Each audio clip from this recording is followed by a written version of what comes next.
A cop stopped him on the highway, and every minute could mean life or death for the stranger waiting behind him. Malik Carter thought he was making the biggest mistake of his life. Standing under the brutal Georgia sun with only a few dollars left in his pocket and medicine for his little sister in his backpack, he made a choice nobody else was willing to make. While dozens of drivers sped past a stranded old man on the side of the highway, Malik turned around and offered help.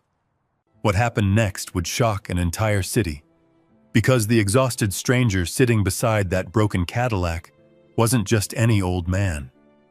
And before the next sunrise, the poor black teenager everyone overlooked would discover that one act of kindness could unlock a future he never thought possible. The heat had settled over the outskirts of Atlanta like a heavy blanket. By late afternoon, the air above the highway shimmered in waves, turning the road into a ribbon of silver light. Dust drifted across the shoulder every time a truck thundered by, and the cicadas screamed from the trees with the kind of persistence that made silence feel impossible. 17-year-old Malik Carter adjusted the strap of his worn backpack and kept walking. His black work shirt clung to his back with sweat. The smell of fried food still lingered on his clothes after a long shift at the diner. His feet ached. His stomach growled. But none of that mattered as much as what was inside his backpack. A small paper bag from the pharmacy. Inside it was an inhaler refill for his little sister, Ava. Malik glanced down at the bag for the 10th time in the last mile. The medicine had cost nearly every dollar he had left after helping his mother cover rent that month. Ava needed it. That was enough. He pushed forward along the shoulder of the road. Cars rushed past without slowing. Luxury SUVs, pickup trucks, delivery vans. People headed home to air-conditioned houses and family dinners. Nobody noticed the skinny black teenager walking alone beneath the blazing Georgia sun. Malik was used to that. Most days he felt invisible. The world noticed people with money, people with influence, people with power. Not boys from South Atlanta carrying pharmacy bags and wearing shoes held together by glue. A horn blasted somewhere behind him. A truck roared past. Dust exploded into the air. Malik turned his face away and coughed. When the dust settled, he saw something up ahead. A car, parked awkwardly on the side of the highway. Its hood was raised. One of the doors hung open. At first he didn't think much about it. Broken-down cars weren't unusual. Then he noticed the man. An elderly white man sat halfway out of the driver's seat. His back rested against the doorframe. His head was tilted forward. One arm hung limply beside him. For a moment, Malik thought the man might be sleeping. Then another truck blasted past. The old man didn't react. Malik slowed. Something felt wrong. He looked around. Cars continued streaming by. Nobody stopped. Nobody even slowed down. The old man remained motionless. Malik hesitated. Home was still nearly an hour away on foot. His mother would be expecting him. Ava needed her medicine. The last thing he needed was trouble. He started walking again. 3 steps. 4. 5. Then he stopped. His mother's voice surfaced in his memory. "Don't let the world make you hard, baby, no matter what it does to you." He closed his eyes briefly, then turned around. The old man was still there. Malik sighed softly. "Guess I'm stopping." He crossed the gravel shoulder and approached the vehicle. It was an older Cadillac, nice enough to cost more than anything his family had ever owned. The paint was dusty. One tire looked nearly flat. The engine compartment sat open under the sun. As Malik got closer, he could see the man's face. Pale, flushed red from the heat. Sweat soaked through his button-down shirt. His lips looked dry and cracked. "Sir," no response. Malik stepped closer. "Sir, you okay?" The man's eyes opened slowly, confused, unfocused. For a second he seemed surprised that anyone was standing there at all.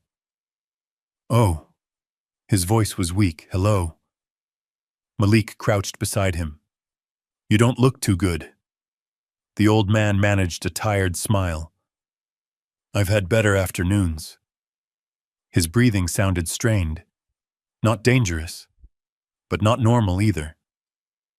Malik glanced at the empty road. How long you been sitting out here? The old man looked toward the highway. Honestly? He swallowed. I've lost track. Another car sped past. Neither of them bothered to wave. The driver wouldn't have stopped anyway. Maybe an hour. The old man wiped sweat from his forehead. Maybe longer. Malik stared. An hour? In this heat? Nobody stopped? The old man laughed softly. The sound held no bitterness, only disappointment. A lot of people looked. His eyes drifted toward the road. Nobody stopped. Something tightened inside Malik's chest. The old man looked tired, not the kind of tired that came from missing sleep, the kind that came from realizing how little people cared. Malik knew that feeling. He lived with it. What happened? Malik asked. Car died. The old man nodded toward the engine. Ran out of gas. He patted his pocket. My phone died too. He shook his head. Didn't bring a charger. Malik looked around. The nearest exit was nowhere in sight. The highway stretched endlessly in both directions. Any gas station nearby? The old man nodded. 3 miles south. 3 miles. Malik stared down the road. 3 miles. 6 miles round trip. In this heat. The old man followed his gaze. Then he smiled sadly. Exactly. The silence lingered. Malik looked at the man's hands. They were trembling slightly. His breathing remained shallow. One leg was stretched awkwardly in front of him. Only then did Malik notice the brace around the man's knee. You hurt? Knee replacement. The old man tapped the brace. 3 months ago. He attempted another smile. Walking 6 miles isn't exactly in the doctor's recommendations. Malik couldn't help smiling. Then he looked back toward the road. Nobody was stopping. Nobody cared. A wave of frustration rolled through him. How many people had passed this man? 20? 30? 50? All it would have taken was one person. One. The old man reached for the car door. I'm sure somebody will stop eventually. He sounded like a man trying to convince himself. Malik opened his backpack. He pulled out the only bottle of water he had. The plastic felt warm from the heat. Still, it was water. He held it out. Drink. The old man blinked. No. Sir, you need it.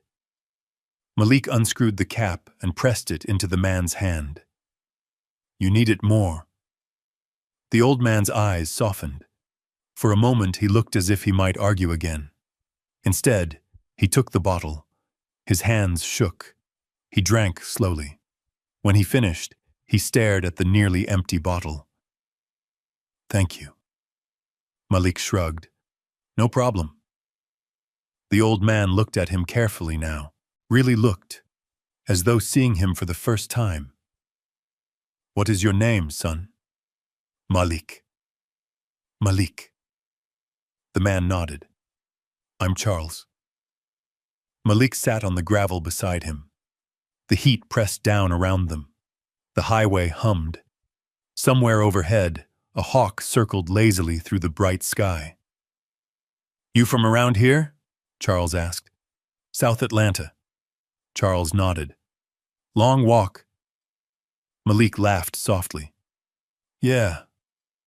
Charles looked at the pharmacy bag sticking out of the backpack. You heading home? Trying to. The old man noticed the pharmacy label. Medicine? My little sister. Something changed in Charles's expression. A quiet understanding. She okay? Asthma. Malik stared down at the road. She will be now. Charles followed his gaze. Neither man spoke for a moment. The sun continued burning overhead. Then Charles shook his head. You should go home. Malik looked at him. What? You've already done enough. Charles held up the empty water bottle. This was kind. He smiled. But your family needs you. Malik stared at him. Then he looked south, toward the gas station. 3 miles, then back toward home. His mother, his sister. Dinner, a shower, a chance to rest before another shift tomorrow. Every sensible thought in his head told him to leave. The old man seemed to know it. You don't owe me anything. Malik looked at the brace on Charles's knee, the trembling hands, the exhausted eyes. Then he looked at the endless line of cars rushing by. Nobody stopping. Nobody caring. A memory surfaced. Ava sitting in a hospital room years ago. Scared, struggling to breathe. His mother crying quietly beside the bed. Strangers had helped them that day. People who didn't owe them anything. People who could have walked away. But didn't. Malik stood. Charles looked confused. What are you doing? Malik adjusted his backpack. The pharmacy bag rustled inside. Then he pointed south. 3 miles, right? Charles stared. Malik. Stay here. The old man's expression shifted. Slowly. Disbelief, no. You can't. Watch me. Charles shook his head. You don't know me. Malik smiled. You need gas. The old man opened his mouth. Malik cut him off. I got 2 legs. He shrugged. That's enough. For a second, Charles simply stared at him. The highway roared behind them. Dust drifted across the shoulder. The old man's eyes glistened unexpectedly. Not from the heat, from something else. Something deeper. Something he hadn't felt in a long time. Before he could respond, Malik turned toward the road, toward the blazing stretch of highway disappearing into the distance, toward 3 miles of burning pavement, toward a decision that would change everything. Neither of them knew it yet. Not Malik. Not Charles. Not even the hundreds of strangers racing past them without a second glance. But before the next sunrise, the boy everyone overlooked would find himself standing at the doorway of a future he had never dared imagine. And the old man sitting beside the broken Cadillac was far more important than he appeared. Malik took his first step toward the gas station. Then another, and another. Behind him, Charles Bennett watched the teenager disappear into the shimmering heat. Unable to shake the feeling that he had just met someone extraordinary. The image stayed with him long after Malik vanished down the highway. A skinny 17-year-old carrying the weight of a world that clearly hadn't been kind to him, yet somehow still willing to help a stranger. Charles leaned back against the Cadillac and stared toward the road. He had lived long enough to recognize character when he saw it, and there had been something different in that boy's eyes. Something rare. Something most people lost long before adulthood. The sound of traffic faded beneath the pounding heat. Meanwhile, nearly 24 hours earlier, Malik Carter had woken up to the familiar sound of sirens echoing somewhere beyond the apartment complex. South Atlanta never truly slept. Not the part of town where Malik lived. The hallway lights flickered constantly. The elevators broke twice a month. The paint peeled from the walls in long strips that nobody bothered fixing. And every family on the 3rd floor seemed to be carrying some burden too heavy for them to hold. Malik opened his eyes before sunrise. The small bedroom was barely large enough for the mattress on the floor. A box fan rattled in the corner. Warm air pushed through the room. Across from him, taped carefully to the wall, hung 3 college acceptance letters: Georgia State, Kennesaw State, Clark Atlanta University. Every morning he looked at them. Every morning he reminded himself why he wasn't there. Then he got up and went to work. Because dreams didn't pay rent. His mother did her best. But Denise Carter hadn't been the same since the injury. 5 years earlier she had worked as a nursing assistant. Long shifts, hard work, honest money. Then one patient slipped. Denise tried to catch him. The damage to her back never healed correctly. Doctors called it permanent. Employers called it a liability. And bills kept arriving anyway. Malik sat up and checked the time. 5:30. Another long day. He pulled on his clothes quietly. The apartment remained mostly dark. Only the kitchen light glowed beneath the doorway. His mother was already awake. She was always awake before everyone else. Malik found her sitting at the tiny kitchen table. A cup of coffee rested between both hands. The apartment smelled faintly of toast. Outside the window, dawn painted the sky gray-blue. "You should be sleeping," Malik said. Denise smiled. "So should you." Malik opened the refrigerator. Not much inside. Milk, bread, a few eggs, some leftovers. Enough to survive another week if they stretched everything carefully. He grabbed a piece of toast. Denise watched him. The same way she always did. Like she was trying to memorize him. "You got another double shift today?" Malik nodded. "Diner until 2. Then the warehouse?" "Yeah." She sighed quietly. "You work too much." Malik laughed. "We both know somebody has to." Denise looked down at her coffee. That hurt. He instantly regretted it. "Mom." "No." She shook her head. "It's okay." But it wasn't. They both knew it. The silence sat heavily between them. Then another door opened. Ava appeared. 10 years old. Wild curls, oversized pajamas, sleepy eyes. She carried her inhaler like most kids carried toys. "Morning." Malik smiled immediately. His entire face changed around his little sister. "Morning, Peanut." Ava grinned. "You bringing home pie from the diner?" "Maybe." "You said maybe yesterday." "I know. You said maybe the day before, too." Malik laughed. "You negotiating with me?" "Absolutely." Denise rolled her eyes. "She's learning from you." Ava climbed into the chair beside her brother. For a moment, everything felt normal, almost peaceful. Then the mail slot clanged. 3 envelopes landed on the floor. Nobody moved. Nobody needed to. They already knew. Bills. Always bills. Eventually, Denise stood and collected them. Her expression changed immediately. Not fear, not surprise. Exhaustion. The kind that builds year after year. One envelope was marked "Final Notice." Another carried the apartment management logo. Malik looked away. He already knew what they said. Rent overdue.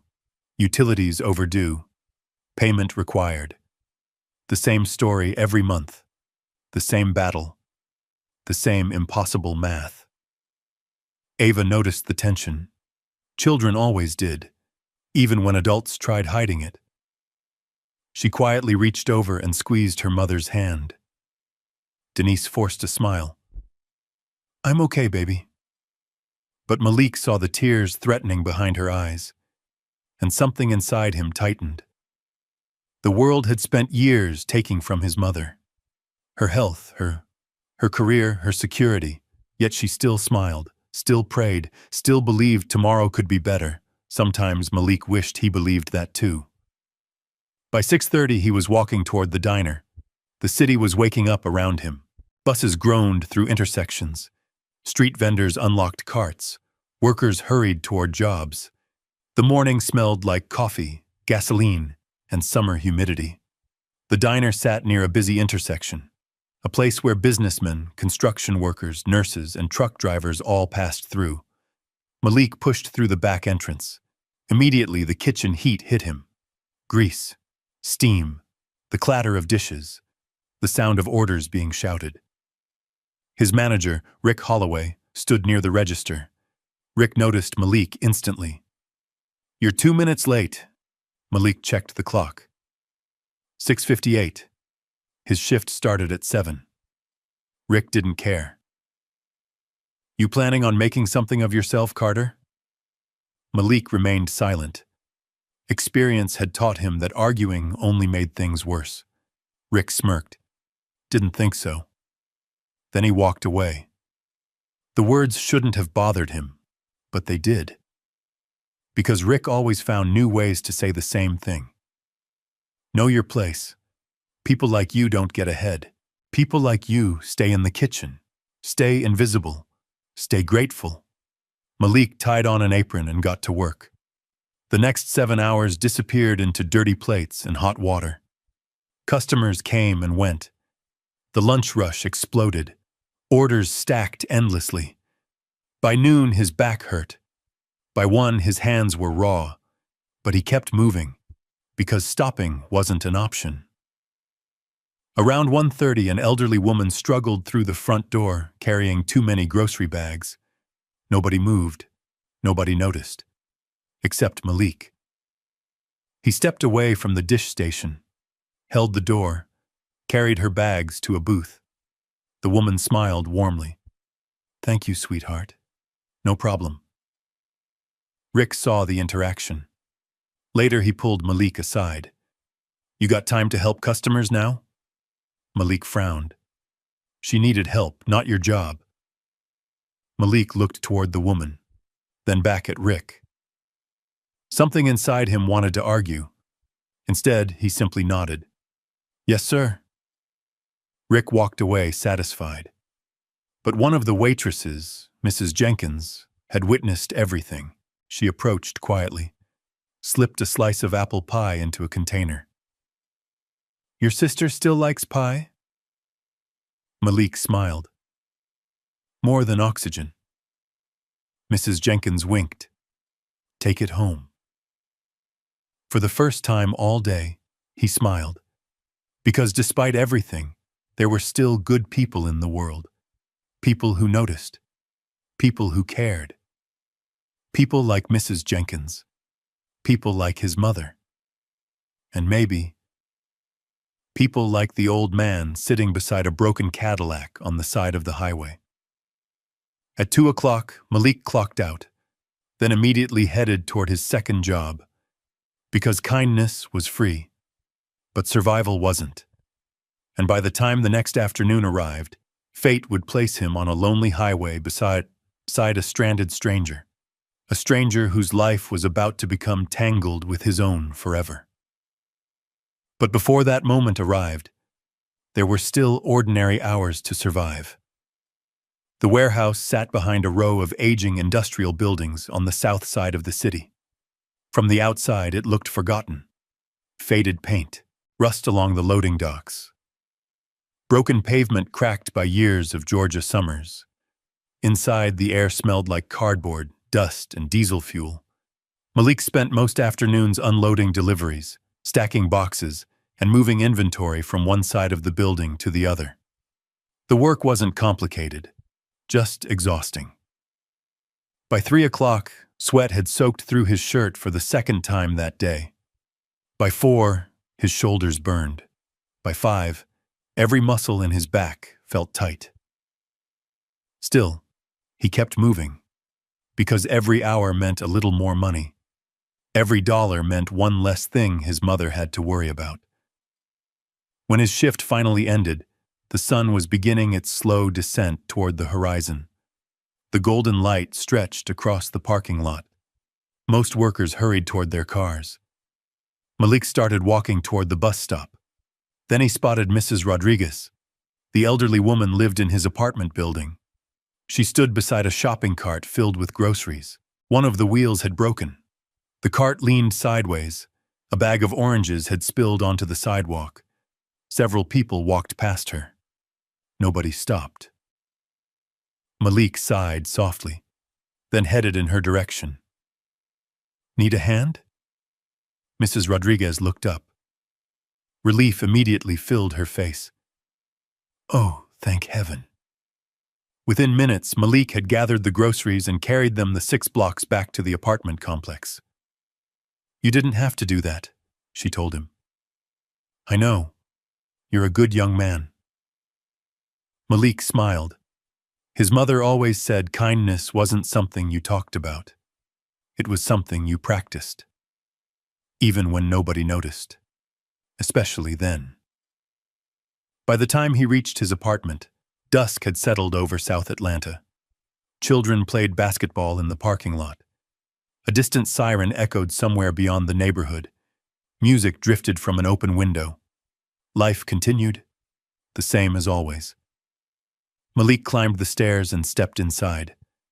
The apartment was quiet. Too quiet. His stomach tightened immediately. "Mom?" No answer. He walked farther inside, then found her. Denise sat alone at the kitchen table. Several envelopes lay spread out before her. Bills. The sight instantly told him everything. She was staring at them without moving, without blinking, like she hoped they might somehow change if she waited long enough. "Mom?" Denise quickly wiped her eyes. Too late. Malik had already seen. "I'm fine." He hated those words. People only said them when they weren't. He pulled out a chair and sat beside her. Neither spoke for a moment. The kitchen light buzzed softly overhead. Finally, Malik looked down at the paperwork. Past due. Final notice. Late fee. Disconnect warning. The words blurred together into one familiar threat. Money. Or else. Denise folded the papers. "It's nothing. It isn't nothing. We'll figure it out." Malik already knew what that meant. It meant she was scared, and trying not to let him see it. The same way she'd done since he was little, the same way mothers everywhere did. A door opened down the hallway. Ava appeared carrying a coloring book. The moment she saw their faces, she stopped. Children always knew. Maybe not the details, but they knew when something hurt. "You guys okay?" Denise smiled instantly. A mother's smile. The strongest kind. "We're fine, baby." Ava studied her carefully, then climbed into her mother's lap. "You look sad." Denise kissed the top of her head. "I'm just tired." That answer seemed acceptable. For now. Ava leaned against her shoulder. The apartment fell quiet again. Eventually, Denise looked at Malik. "You remember what I used to tell you?" He smiled. "Depends." The important one. Malik already knew. He had heard it his entire life, even during the hardest years, especially during the hardest years. Denise reached across the table and squeezed his hand. "Don't let the world make you hard." Her voice was barely above a whisper. "It tries. I know. It'll disappoint you." She nodded toward the bills. "The world can be unfair." Malik looked away. Because unfair didn't begin to describe it. He had watched his mother lose everything she'd worked for. Watched job applications get ignored. Watched landlords threaten eviction. Watched good people struggle while selfish people seemed to succeed. Sometimes bitterness felt easier. Sometimes anger felt deserved. Denise seemed to read his thoughts. She always could. "Listen to me." Malik looked back. Don't let pain decide who you become. The room felt very still. Outside, laughter drifted up from the basketball court. Inside, only the hum of the refrigerator filled the silence. Denise smiled softly. Promise me. Malik swallowed. I promise. She nodded, satisfied, as if she'd handed him something valuable, something far more important than money. Later that evening, Malik took out the trash. On his way back inside, he noticed a young boy sitting alone on the curb, maybe 8 years old. Tears streaked his face. Malik recognized him immediately. Terrence, a kid from the building next door. What happened? The boy pointed toward the basketball court. They won't let me play. Malik glanced across the parking lot. Older kids, teenagers, laughing, ignoring him. He sat down beside Terrence. For a few moments, neither spoke. Then Malik picked up a small rock and tossed it gently across the pavement. When I was your age, nobody let me play either. Terrence looked surprised. Really? Really? What did you do? Malik smiled. I got better than all of them. The boy laughed. A small laugh. But real. A few minutes later, he wasn't crying anymore. When Malik finally returned upstairs, Denise was watching through the window. She had seen everything. The groceries, the conversation with Terrence, all of it. She smiled. The tired kind, the proud kind, the kind only mothers have. That night, long after Ava had fallen asleep, Malik sat alone at the kitchen table. The apartment was dark except for a small lamp. His acceptance letters rested nearby. 3 different futures, 3 different dreams, all out of reach. For now. He stared at them for a long time, wondering what life might have looked like, wondering who he might have become. Then he folded the thoughts away. Morning would come soon. Work would come soon. Reality would come soon. Before heading to bed, he checked the money in his wallet. A few crumpled bills, a handful of coins. Not much. Tomorrow he needed to pick up Ava's prescription refill. After that, there would be almost nothing left. He slipped the wallet back into his pocket, turned off the lamp, and headed toward his room. Outside, Atlanta glowed beneath the summer night. Thousands of people chasing dreams. Thousands of people carrying burdens. Malik Carter was just one among them. A boy most of the world overlooked. A boy trying to hold his family together. A boy who had no idea that less than 24 hours later, he would meet a stranded old man on a lonely highway. And that one choice, one simple act of kindness, would change everything. The next afternoon arrived wrapped in heat. Not ordinary summer heat. The kind that seemed alive. The kind that rose from the pavement in shimmering waves and pressed against your skin like a hot hand. By 3 o'clock, Atlanta felt as if it had been left beneath a giant glass dome. The air barely moved. Even the trees looked tired. Malik stepped out of the pharmacy and glanced at the small paper bag in his hand. Inside was Ava's inhaler refill. The pharmacist had given him a sympathetic smile when he counted out his money. Malik hated that smile. Not because it was cruel, because it reminded him how close they always lived to the edge. One unexpected bill, one missed paycheck, one emergency, and everything could fall apart. He slipped the bag carefully into his backpack, then checked his wallet. $3 and some change. That was all. Enough for nothing. Enough for survival. He zipped the wallet shut and started walking. The road home stretched ahead beneath the blazing afternoon sun. Traffic moved steadily, people rushing somewhere, people with appointments, people with homes waiting, people with lives that probably felt much easier than his. Malik adjusted his backpack and kept moving.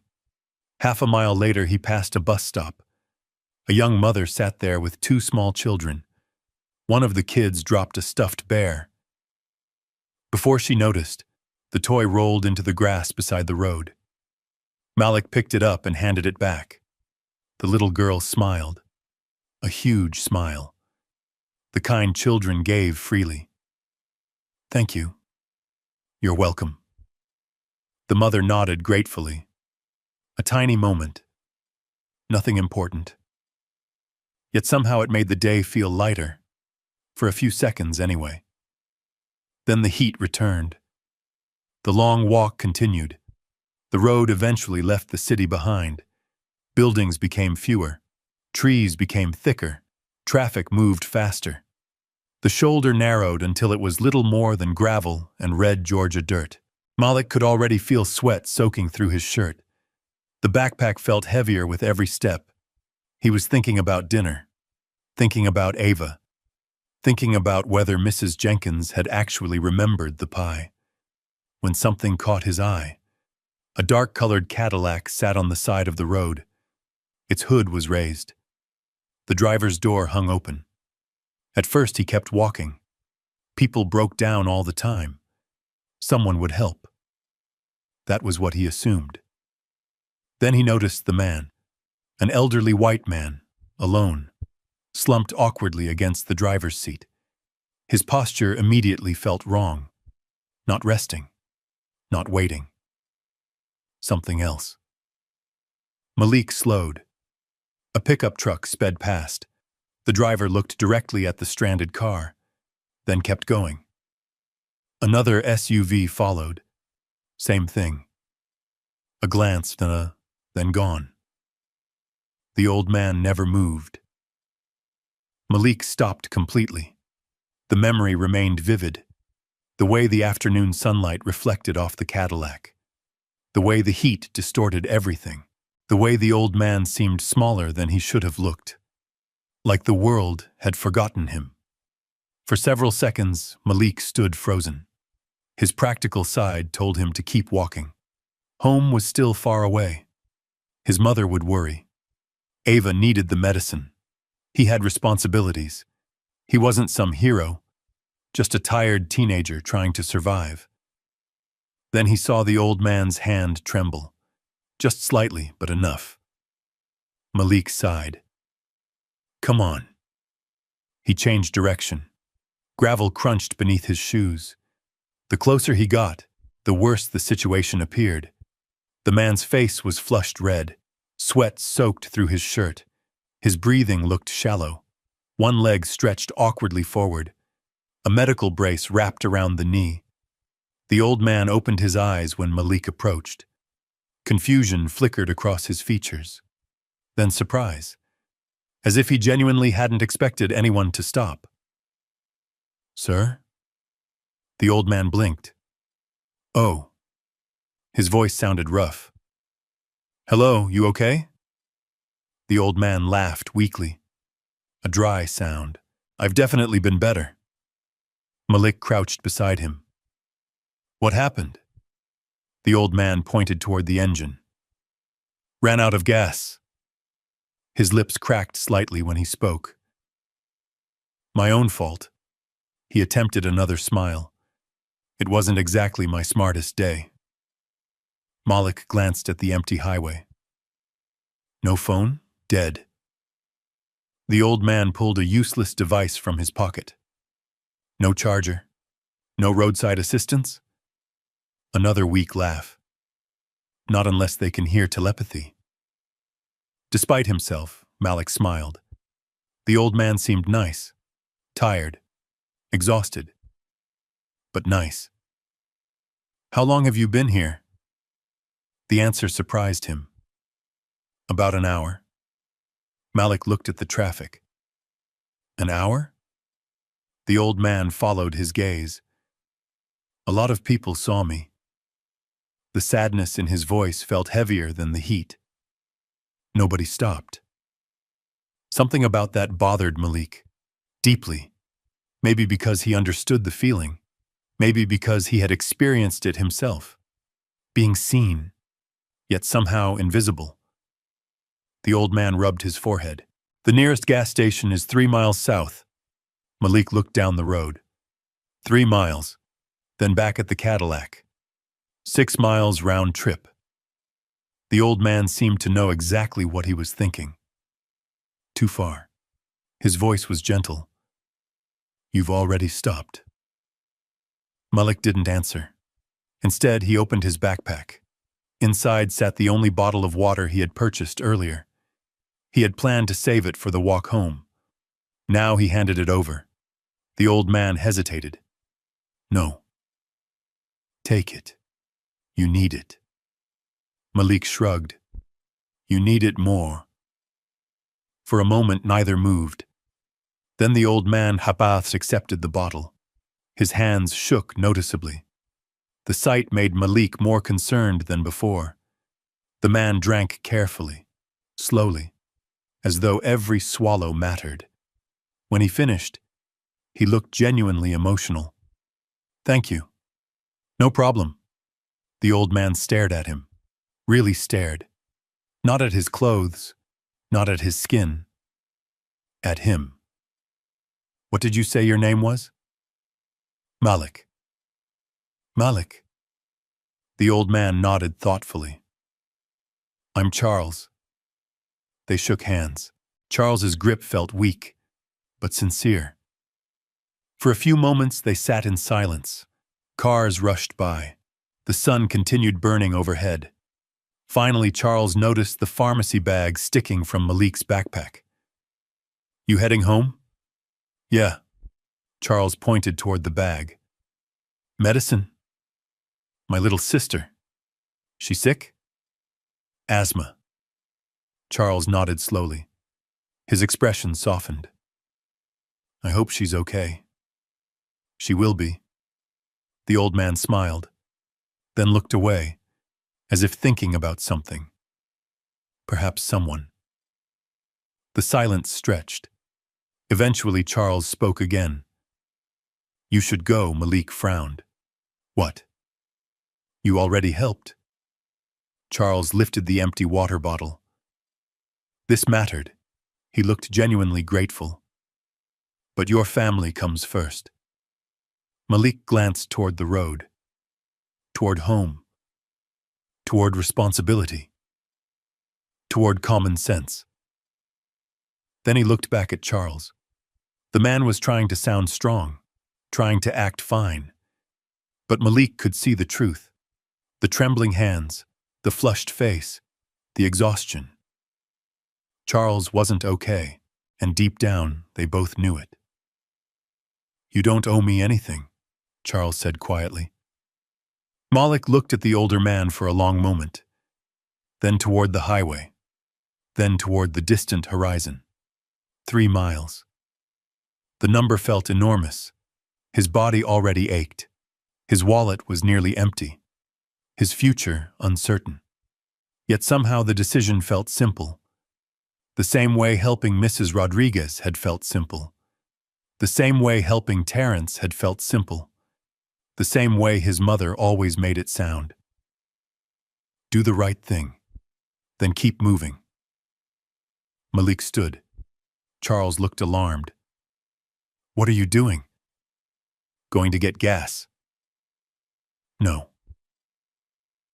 Charles shook his head immediately. You can't walk 6 miles in this heat. Sure I can. Malik.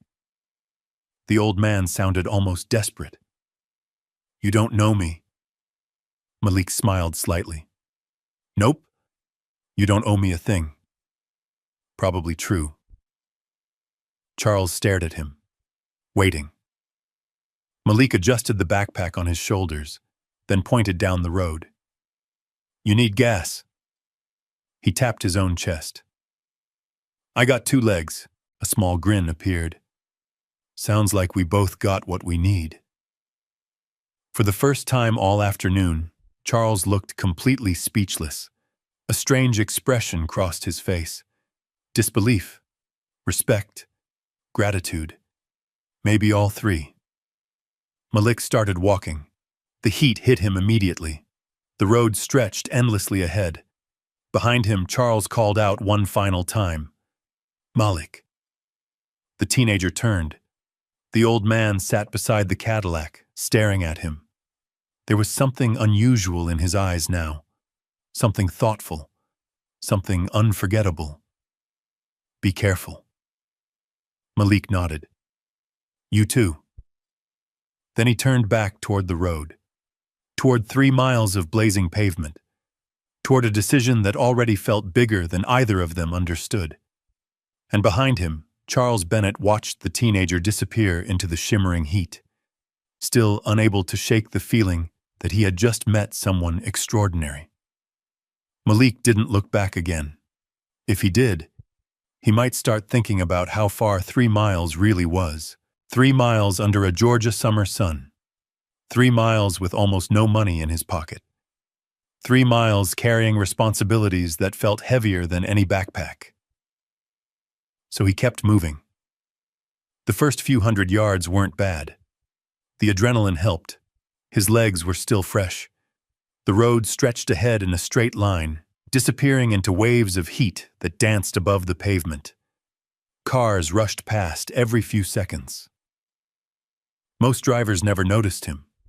The few who did looked away quickly. Malik was used to that. People saw a black teenager walking alone near the edge of a wealthy suburban district and immediately made assumptions. He had lived with assumptions his entire life.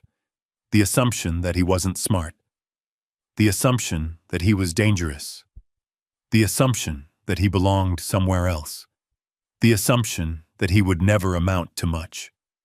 At 17, he could recognize those looks instantly, and he hated how normal they had become. A mile passed. The heat grew worse. Sweat rolled down his neck and soaked the collar of his shirt. His shoes kicked up small clouds of red dust with every step. The shoulder narrowed until there was barely enough room between him and the speeding traffic. A horn suddenly blasted. Malik flinched. A lifted pickup truck rolled past. 3 young men sat inside. One leaned out the passenger window. "Hey!" The truck slowed slightly. The young man laughed. "You running from somebody?" The others burst into laughter. Malik kept walking. He didn't answer. Experience had taught him something important. Most people weren't looking for a conversation. They were looking for a reaction. The truck continued beside him for several seconds. "Where you headed, man?" More laughter. Then the driver accelerated. The truck disappeared down the road. Their voices faded into the distance. Malik kept walking. His jaw tightened. Not because their words hurt, because they didn't surprise him. And that was somehow worse. He remembered something Denise once told him. People reveal themselves by how they treat those who can do nothing for them. The memory calmed him. A little. Enough to keep moving. The sun hung directly overhead. The asphalt seemed to glow. Heat rose from the road and wrapped around him from every direction. His throat felt dry. Normally he would have taken a sip from his water bottle, except he no longer had one. Charles had it, and somehow Malik didn't regret that. Another quarter-mile passed. Then something unexpected happened. A police cruiser appeared behind him. Its tires crunched against the gravel shoulder. The vehicle slowed. Malik immediately felt his stomach tighten. The cruiser matched his pace. The driver's window lowered. A white officer in mirrored sunglasses looked at him. "Afternoon." "Afternoon, sir." The officer glanced toward the road ahead, then back at Malik. "You live around here?" "Not exactly." "What are you doing out here?" The question sounded simple, but Malik recognized the suspicion beneath it. He had heard it before, many times. "I'm walking to a gas station." The officer studied him. "For what?" "There's an older man stranded a few miles back." The officer remained silent. His car ran out of gas. still silent. Malik felt the weight of the stare, the kind that searched for inconsistencies, the kind that expected to find them. Finally, the officer nodded toward the backpack. "What's in there?" "Medicine for my little sister. Mind showing me?" Malik slowly removed the pharmacy bag. The officer examined it. The label, the receipt, the inhaler box. Everything looked exactly as Malik said, because it was. Several long seconds passed. Then the officer handed it back. "You helping some old guy?" "Yes, sir."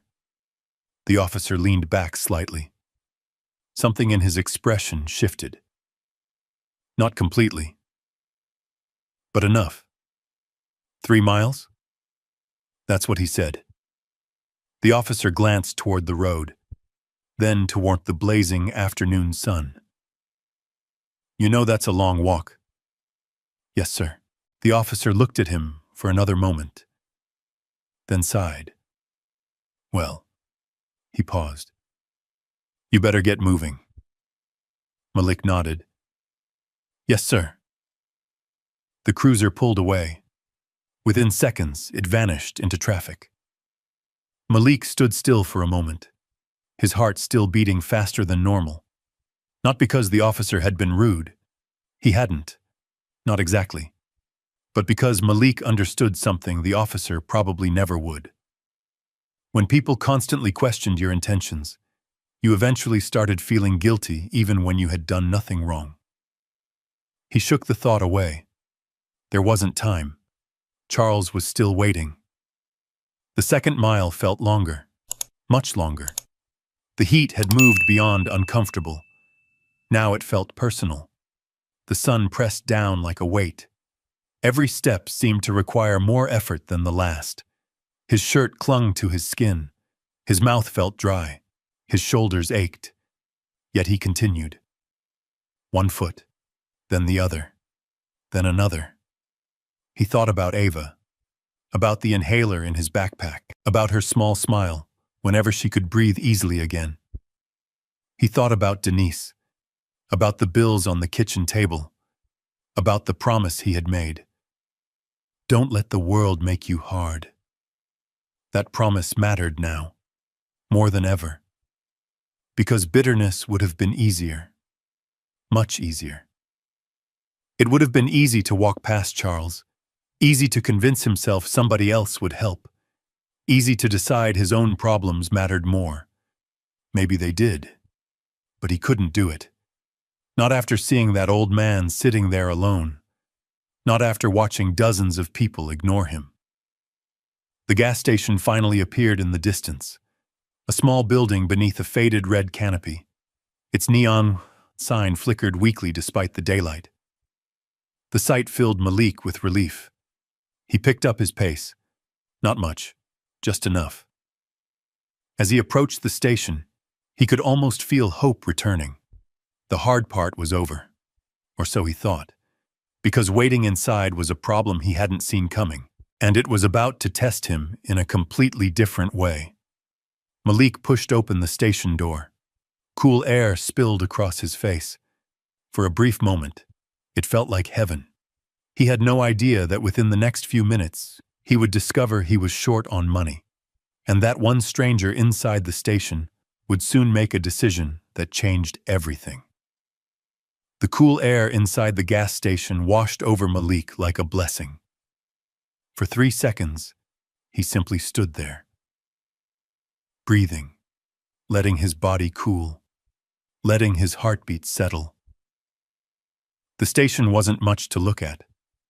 A few dusty shelves, a humming refrigerator lined with sodas, old lottery advertisements taped to the windows.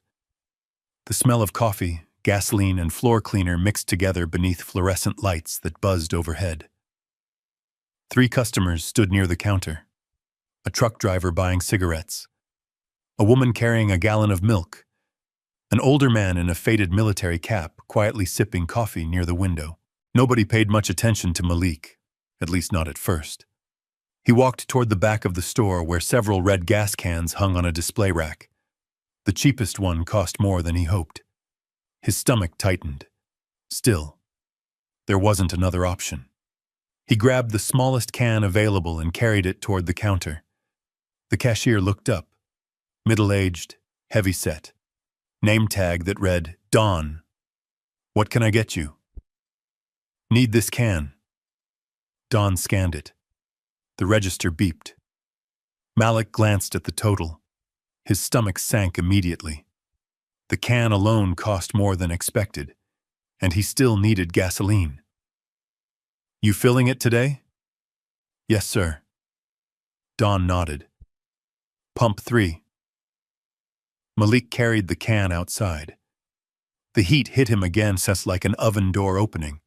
He forced himself toward the pump, inserted the nozzle, watched the numbers climb. 1 gallon. Exactly 1 gallon.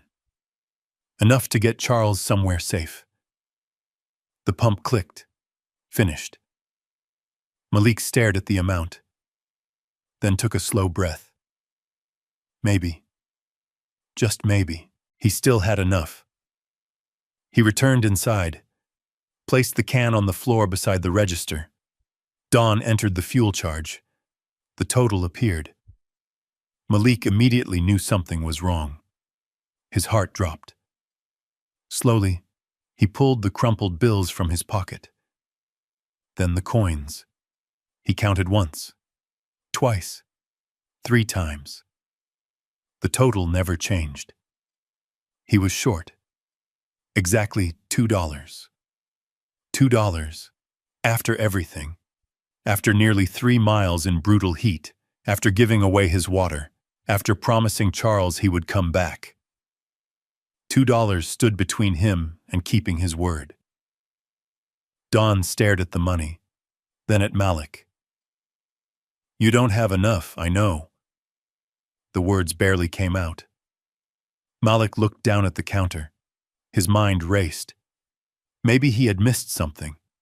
Maybe another coin remained hidden somewhere. He checked every pocket. Nothing. Not a penny. The customers behind him began shifting impatiently. The woman with the milk sighed. The truck driver checked his watch. Nobody said anything. But Malik could feel the pressure building. The embarrassment. The helplessness. The frustration. All of it. He hated this feeling. Hated standing there counting coins while strangers watched. Hated knowing $2 felt like a fortune when you didn't have it. Don folded his arms. You got a card? No, sir. Somebody you can call? Malik almost laughed. Call who? His mother already struggled to keep the lights on. There was nobody. No backup plan. No emergency account. No safety net. Just him. The silence stretched. The line behind him grew longer. Finally, Don reached for the gas can. I'll have to take it back. The words landed harder than Malik expected, because suddenly he saw Charles sitting alone beneath that blazing sun, waiting, trusting him, believing he would return. Malik looked up. Please. Don paused. The entire store seemed to quiet. There's an older man stranded 3 miles north. The cashier remained silent. Malik continued. His car ran out of gas. Still silent. He's been sitting there for over an hour. The woman with the milk stopped checking her phone. The truck driver looked over. Even the older man by the window turned slightly. Malik swallowed. He can barely walk. Don studied him. The exhaustion, the sweat, the dust covering his clothes, the pharmacy bag sticking from his backpack. For a moment it looked like he might reconsider. Then he shook his head. I'm sorry, kid. Malik lowered his eyes. Of course. Why would anyone believe him? Why would they? He was just another teenager standing at a counter without enough money. The old, familiar disappointment settled into his chest. The same feeling he'd experienced 100 times, when opportunities disappeared, when bills arrived, when people looked at him and saw limitations instead of possibilities. Slowly, he gathered his money, prepared to leave, prepared to figure something else out, even though he had no idea what. Then a voice spoke from behind him. "How much is he short?" The room turned. The older man near the window stood up. The military cap shaded weathered eyes. Years seemed etched into every line on his face. Don glanced at the register.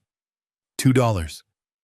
The older man nodded once, just once, then reached into his pocket, pulled out a folded bill, and placed it on the counter. "That cover it?" Malik stared. Don stared. The old man shrugged. A man trying to help somebody shouldn't get stopped over $2. For a moment, nobody moved. The words seemed to hang in the air. Simple, honest, powerful. Malik felt something tighten in his throat. "Sir, I can't." "Sure you can." The old man smiled. A tired smile. The kind carried by people who had lived long enough to understand what mattered. "Finish what you started." Malik looked at the bill, then at the stranger. "Thank you." The old man nodded. "No need." "But." "No need." His eyes softened. "I spent 22 years in the army." He glanced toward the window, toward the road beyond. "I learned a long time ago that good people are rare." Then he pointed toward the gas can. "Would be ashamed to leave one stranded." Something about those words hit Malik harder than expected. Maybe because nobody called him a good person very often. Not strangers. Not people who had just met him. The old man extended a hand. "Frank." Malik shook it. "Malik." Frank smiled. "Go help your friend, Malik." Friend. The word felt strange. Charles wasn't his friend. Not yet. Maybe never. Just an old man beside a broken Cadillac, and yet somehow the word felt right. Because friends showed up. Friends came back. Friends didn't leave people behind. Don completed the transaction. The register beeped, the receipt printed, and suddenly the obstacle was gone. Malik picked up the gas can. Immediately he felt the weight. Much heavier now. Much hotter. The handle bit into his palm. Frank noticed. "Long walk?" 3 miles. The older veteran whistled softly. "Then you'd better get moving." Malik nodded. Before leaving, he looked back one last time. "Thank you." Frank lifted his coffee cup slightly. "Someday, help somebody else." Malik smiled. "I will." Then he pushed through the station door. The heat slammed into him once more. Brutal. Unforgiving. But somehow it felt different now. Because he wasn't walking alone anymore. Not really. A stranger had stepped forward. A stranger had chosen kindness. And suddenly the road ahead didn't seem quite so impossible. Malik adjusted his grip on the gas can, then started walking north, back toward Charles Bennett, back toward the lonely Cadillac, back toward the promise he intended to keep. He didn't know it yet. But somewhere behind him, Frank watched through the station window, smiling quietly. And ahead of him, Charles Bennett was beginning to wonder if the teenager would actually come back. Because most people wouldn't. Most people couldn't. But Charles was about to discover that Malik Carter was not like most people. The first half-mile back felt manageable. Not easy, just manageable. Malik shifted the gas can from one hand to the other and continued walking north. The metal handle dug into his palm. The gasoline sloshed softly inside with every step. The afternoon sun had begun its slow descent, but the heat remained brutal. The road stretched endlessly ahead, flat, bright, merciless. The gas can seemed to gain weight every few minutes. At first, Malik told himself it was his imagination. By the second mile, he knew it wasn't. His shoulders ached. His arms burned. Sweat dripped from his forehead and stung his eyes. The backpack felt heavier. The inhaler for Ava seemed to pull against his shoulders like a reminder. Everything in his life depended on him getting home. Yet he kept walking away from home, toward a stranger, toward a promise. The irony wasn't lost on him. A semi-truck thundered past. The blast of wind nearly pushed him sideways. He stumbled but recovered quickly. The gas can swung violently. A small amount splashed inside. The smell of fuel filled the air. Malik tightened his grip. His hand already hurt. Red marks had formed where the metal handle pressed into his skin. He switched hands again. The relief lasted about 30 seconds. Then the other hand started hurting too. By then, the road had become strangely quiet. Traffic was lighter. The shadows longer. The sky carried hints of gold near the horizon. Even so, the heat remained trapped in the asphalt. Every step released another wave. Every breath felt dry. Every muscle complained. For the first time since leaving the station, doubt appeared. A small voice. Quiet. Persistent. You could have gone home. The thought arrived unexpectedly. You did enough already. Nobody would blame you. Nobody even knows you're here. Malik hated that voice, because it sounded reasonable. That made it dangerous. He kept walking. The voice continued. Charles isn't family. You don't owe him anything. Maybe somebody else stopped by now. Maybe another driver helped. Maybe the old man already left. Malik slowed slightly. The possibility crossed his mind. What if Charles wasn't there anymore? What if someone else had arrived? What if this entire trip had become pointless?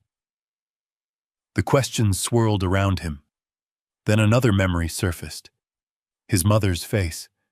The night before. Don't let pain decide who you become. The words arrived with startling clarity. Malik lowered his head and kept moving. One step. Then another. Promises mattered, especially when keeping them was difficult. A gentle breeze appeared. Not much. Just enough to move the grass beside the road. Dark clouds had begun gathering far to the west. Summer clouds. Heavy, gray, pregnant with rain. The sight should have been encouraging. Instead, it worried him. Rain meant slippery roads. Rain meant visibility problems. Rain meant Charles sitting exposed beside a disabled vehicle. Malik increased his pace. The gas can felt heavier than ever. A mile later, his body began reaching its limits. His shirt was soaked. His throat burned. His legs felt stiff. The heat and exhaustion had started working together. Each step required more effort. The road blurred slightly. Not enough to be dangerous. Enough to be concerning. He stopped briefly. Just 30 seconds. Nothing more. The gas can touched the ground. Malik placed both hands on his knees. His breathing deepened. The world tilted slightly, then settled. He closed his eyes, counted to 10, opened them again. The road remained. The Cadillac remained somewhere ahead. The promise remained. So he picked up the can again and continued. The clouds moved closer.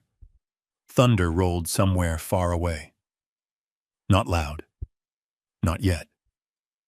Just a distant warning, as if the sky itself were watching. Malik rounded a gentle curve and suddenly stopped. A familiar shape sat in the distance. Dark. Motionless. The Cadillac. Even from far away, he recognized it. Relief flooded through him. Charles was still there. The car remained exactly where he'd left it. The old man hadn't given up. For some reason, that mattered. A lot. Malik continued forward. The remaining distance felt shorter. Not physically, emotionally. The destination finally existed. The end was visible. Halfway there, he could make out details. The raised hood, the open driver's door, a figure sitting beside the vehicle. Waiting. Charles. The old man seemed smaller now, more fragile. The longer Malik looked, the more concerned he became. Charles hadn't moved much. That wasn't a good sign. Another 100 yards. Then another. The Cadillac grew larger. Charles noticed movement. The old man slowly looked up. For several seconds he simply stared, as if he couldn't quite believe what he was seeing. Then he stood. Slowly, carefully. One hand gripping the doorframe, his injured knee clearly protesting. Malik kept walking. Charles continued staring. The expression on his face changed. First surprise, then disbelief, then something deeper, something emotional. The old man took a few cautious steps forward. Malik? The teenager smiled weakly. Told you I'd be back. For a moment, neither spoke. The late afternoon sunlight painted everything gold. The road, the dust, the Cadillac, even the exhausted teenager carrying a gas can. Charles looked overwhelmed, genuinely overwhelmed. I didn't think. His voice broke slightly. He stopped, tried again. I wasn't sure. Malik understood immediately. Not because Charles explained, because life had taught him what disappointment looked like. The old man hadn't expected anyone to come back. Not really. Maybe he hoped. Maybe he wanted to believe. But experience had clearly taught him otherwise. Malik set the gas can down. The relief was immediate. His arms felt strangely weightless. Charles stared at the container, then back at Malik.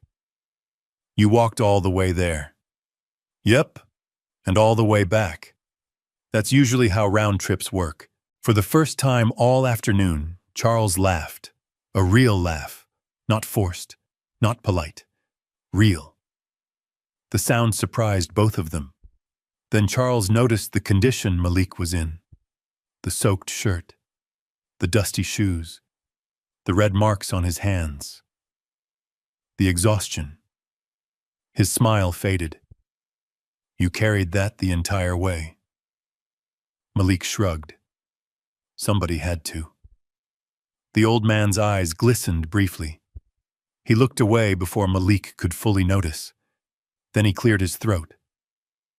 Let's get this thing running. Together they opened the fuel cap. Malik carefully poured the gasoline inside. Every drop mattered. The scent of fuel drifted into the warm air. Charles watched silently. When the can was empty, Malik stepped back. The moment of truth had arrived. Charles slid into the driver's seat. His hand rested on the ignition. For a second, he simply sat there. Then he turned the key. The engine coughed. Once. Twice. Malik held his breath. The Cadillac sputtered, then roared to life. Both men smiled immediately. The sound felt almost miraculous. Charles leaned back against the seat. Relief washed across his face. Not relief about the car. Relief about something else. Something larger. Maybe relief that good people still existed. Maybe relief that his faith in others hadn't completely disappeared. Maybe both. Outside, thunder rolled again. Closer now. The first drops of rain began tapping softly against the windshield. Charles switched off the engine and stepped out once more. He looked directly at Malik. The teenager suddenly realized the old man was studying him.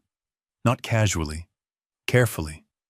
like someone trying to remember every detail, every word, every expression, and for the first time, Malik sensed that whatever happened next would matter far more than either of them expected. Because Charles Bennett was about to make an offer, and Malik Carter was about to face a choice that would reveal exactly who he was. The rain began as a light drizzle. Tiny drops tapped against the Cadillac's hood. The heat of the day still lingered in the air, creating a strange mixture of warmth and moisture that wrapped around everything. Malik wiped sweat from his forehead. His arms still trembled from carrying the gas can. His legs felt heavy. The walk had taken more out of him than he wanted to admit. Charles noticed. Of course he noticed. The old man seemed to notice everything. For a moment, neither spoke. The engine idled quietly, the first real sign that the crisis had passed. Charles looked toward the road, then toward Malik, then back again, as if organizing his thoughts. Finally, he reached into his back pocket, pulled out a thick leather wallet, the kind Malik rarely saw in real life. Charles opened it. Several crisp bills sat inside. Without hesitation, he removed one, then another, then several more. Before long, a stack of cash rested in his hand. Malik's eyes widened, not because he wanted the money, because there was so much of it. Charles extended the bills. Here. Malik stared. $500. 500. For a second, his brain struggled to process the number. $500 could cover rent. $500 could buy groceries. $500 could pay for Ava's medication for months. $500 could fix problems that currently felt impossible. The rain continued falling softly. Charles kept holding the money out. You earned it. Malik didn't move. His eyes remained locked on the bills. And for the first time all afternoon, temptation arrived. Real temptation. Not the small kind, the serious kind, the kind that whispered solutions. Take it. Nobody would blame you. You need it. Your family needs it. The voice sounded reasonable, painfully reasonable. $500. He imagined Denise opening the electric bill without fear. He imagined Ava receiving every medication she needed. He imagined a refrigerator full of food. He imagined sleeping through an entire night without worrying about money. His hand almost moved. Almost. Then another memory surfaced. His mother sitting at the kitchen table. The bills. The tears she tried to hide. The lesson she repeated throughout his life. Don't let pain decide who you become. Malik slowly looked up. Charles watched him carefully, waiting. Not pressuring, just watching. The rain grew heavier. A distant flash of lightning illuminated the horizon. Finally, Malik took a step backward. The old man frowned slightly. No, sir. Charles blinked. What? Malik shook his head. I can't. The old man glanced at the money, then back at him. Malik, you just walked 6 miles. No, sir. You carried fuel through this heat. I know. You spent your own money, I know. Charles looked genuinely confused. Then why won't you take it? The answer came easily. Because it was true. I didn't help you for money. The words settled into the space between them. Simple, honest, uncomfortable. Charles stared. For several long seconds he said nothing. Rain tapped steadily against the car. The world seemed to quiet around them, almost as if everything was waiting. Then Charles lowered his hand. Slowly. The money remained untouched. Something changed in his expression. Not disappointment, not frustration, Something deeper. Respect. Real respect. The kind earned rather than given. You know, Charles said softly, most people would take it. Probably, most people should take it. Malik laughed lightly. Maybe. Charles studied him. Your family could use this money. The statement wasn't a question. Somehow Charles already knew. Malik smiled sadly. Yeah. The old man looked toward the wet pavement, then back at Malik. The teenager's shoes were falling apart. His shirt was soaked. His hands carried fresh red marks from the gas can. Everything about him suggested struggle, yet he still refused. Charles slowly folded the money, returned it to the wallet, then closed it. Not because he wanted to, because he understood. You really mean that? Malik nodded. Yes, sir. The old man smiled faintly, almost to himself, as though confirming something, as though finding evidence for a belief he had nearly abandoned. For a few moments, the rain became the only sound. Then Charles asked another question, one that felt strangely important. What's your full name? Malik hesitated, not out of fear, out of curiosity. The question seemed unusual. Still, he answered. Malik Carter. Charles repeated it. Slowly, carefully. Malik Carter. Then he nodded, like he intended to remember it forever. And where do you live? Now Malik paused longer. His mother had always taught him to be careful, especially with strangers, even kind strangers. Charles seemed to understand the hesitation. You don't have to answer if you don't want to. Something in his voice felt sincere, trustworthy. The old man had never pressured him, never manipulated him, never acted entitled. Eventually, Malik answered. South Atlanta. Charles nodded. Where exactly? The Oakwood Apartments, the complex near Jefferson Avenue? Malik looked surprised. Yeah. Charles smiled slightly. I know it. The rain continued falling. Charles reached into the glove compartment, removed a small notebook. Old-fashioned. Leather-bound. He opened it, wrote something down, then closed it. Malik watched. A strange feeling settled in his chest, as though something important had just happened, even though he didn't understand what. Charles slipped the notebook away, then extended his hand. For the second time that day, Malik shook it. This time the grip felt stronger, steadier. Not because Charles had recovered physically, because something inside him had changed. Thank you, Malik. The words sounded different now. Heavier, more meaningful. You don't have to thank me. I do. Charles smiled. You reminded me of something. What? The old man looked toward the rain-covered road, toward the cars rushing past, toward the world. That good people still exist. Malik wasn't sure how to respond, so he simply smiled. The two stood quietly for another moment. Then Charles glanced at the darkening sky.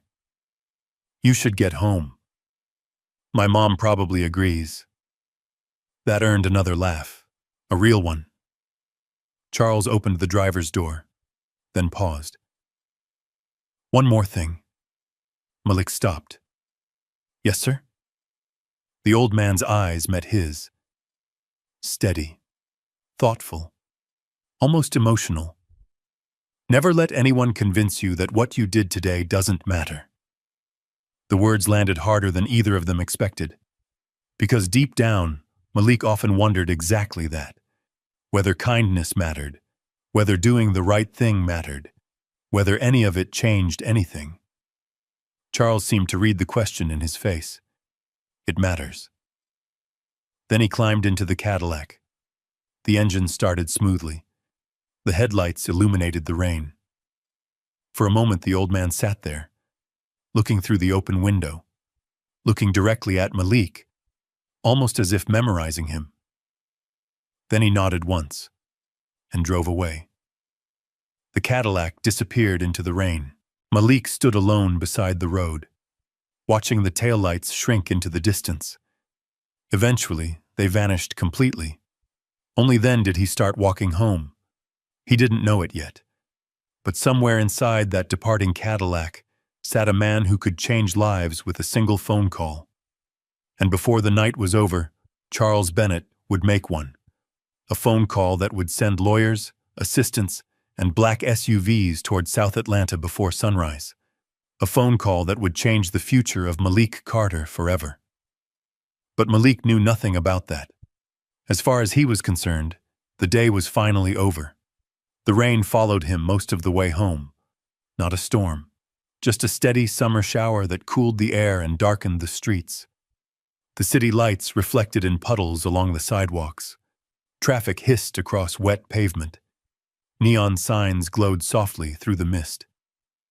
By the time Malik reached South Atlanta, the sky had turned almost completely dark. His body felt exhausted. Every muscle hurt. The walk to the gas station. The walk back. The heat. The weight of the fuel can. The stress. It had all collected inside him. Yet beneath the exhaustion sat something else. A strange peace. The kind that appeared after doing something you knew was right, even if nobody else ever found out.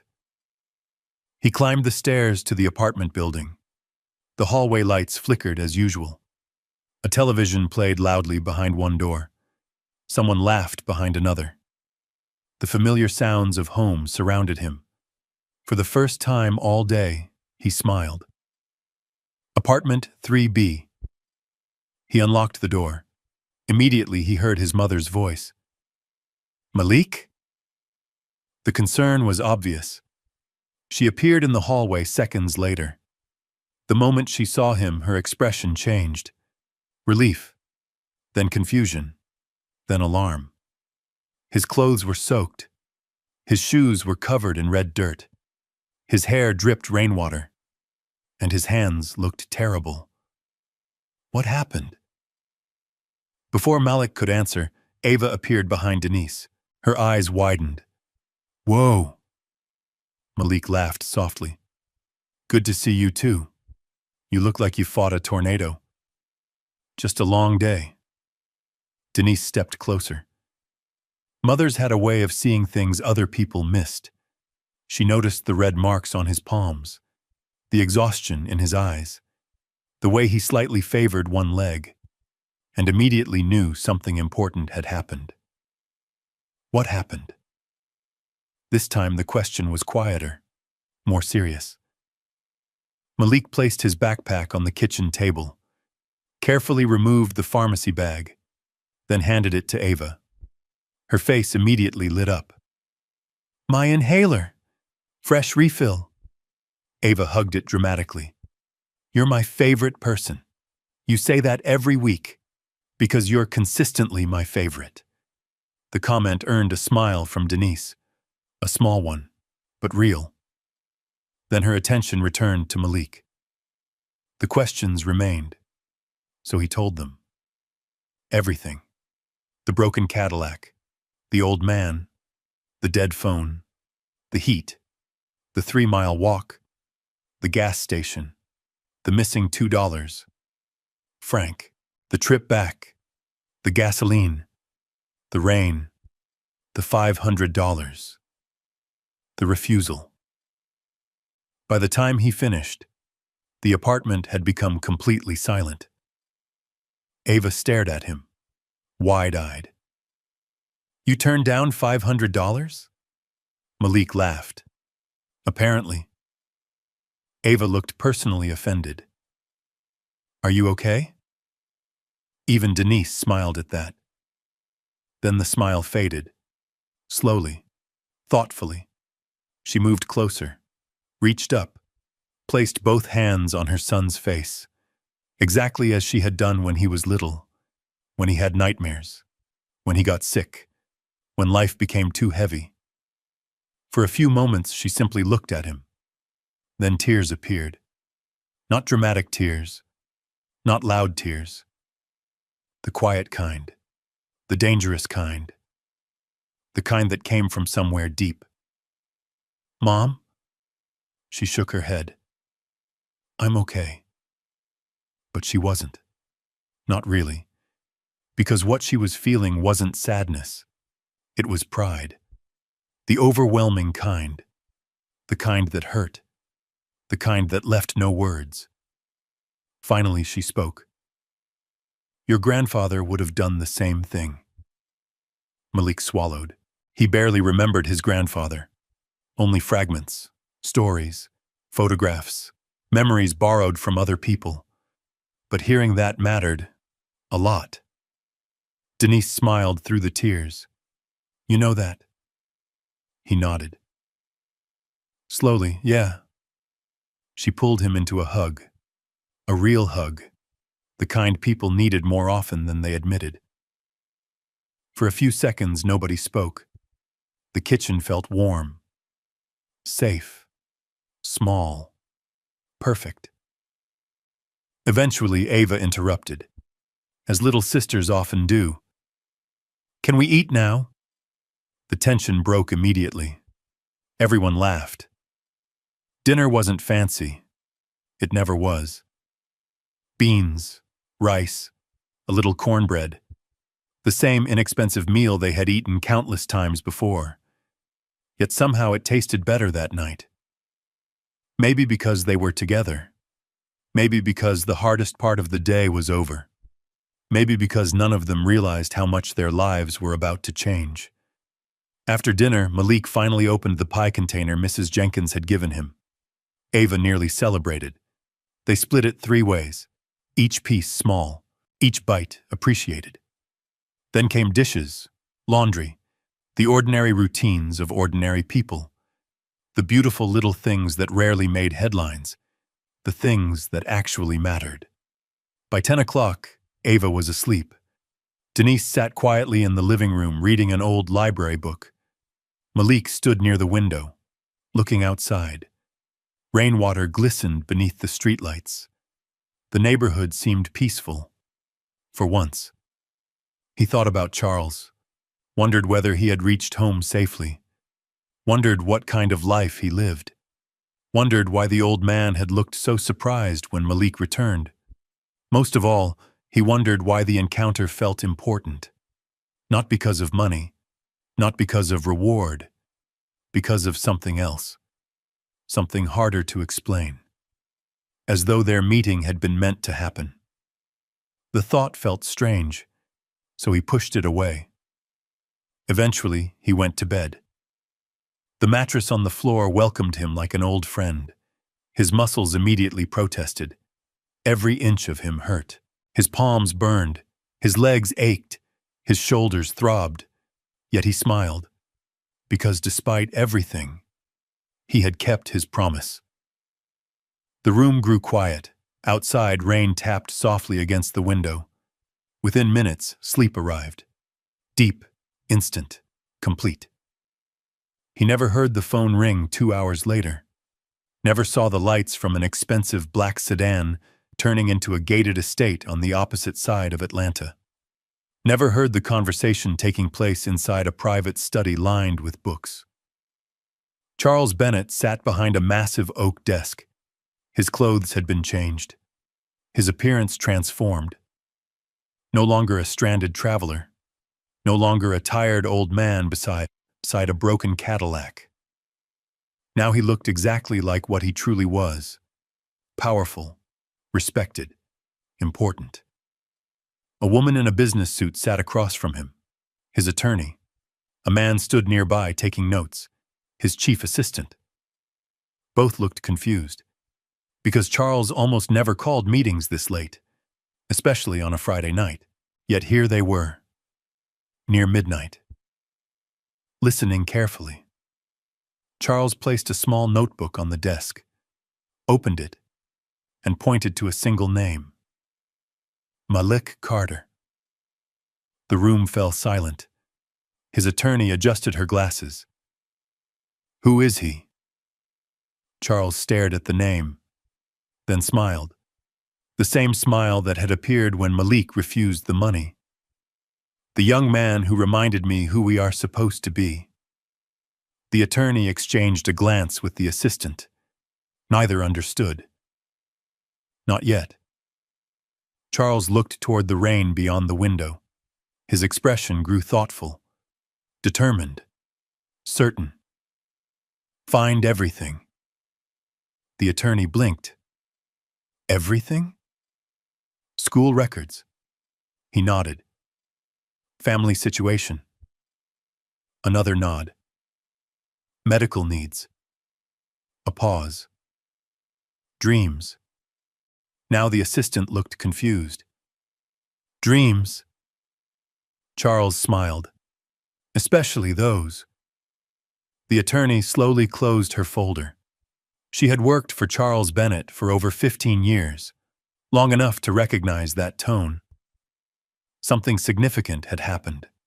Something life-changing. For someone, she simply nodded.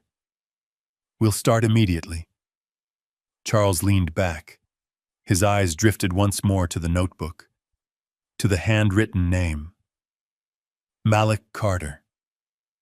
Then he whispered something neither employee would ever forget. "By this time tomorrow, that boy's life will never be the same." And across the city, asleep on a mattress in a tiny apartment, Malik Carter remained completely unaware that before sunrise, the future would come knocking at his door.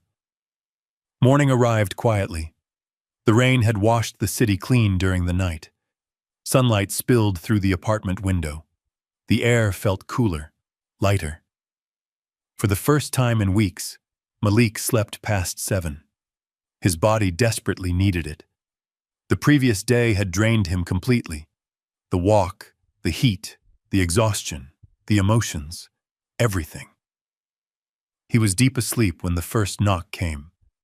3 sharp taps, then silence. Denise heard it first. She was already awake, standing in the kitchen making coffee. For a moment she ignored it. Most visitors in Oakwood Apartments didn't arrive this early on a Sunday. Then another knock came. This time louder, more deliberate. Denise frowned. Something about it felt different. Professional. Intentional. Not the casual knock of a neighbor. Not maintenance. Not a delivery. She moved toward the window, pulled the curtain aside, and froze. The coffee mug nearly slipped from her hand. 3 black SUVs sat outside the apartment building. Not old ones, not ordinary ones. Luxury vehicles, polished, immaculate. Their dark paint reflected the morning sun. People were already staring.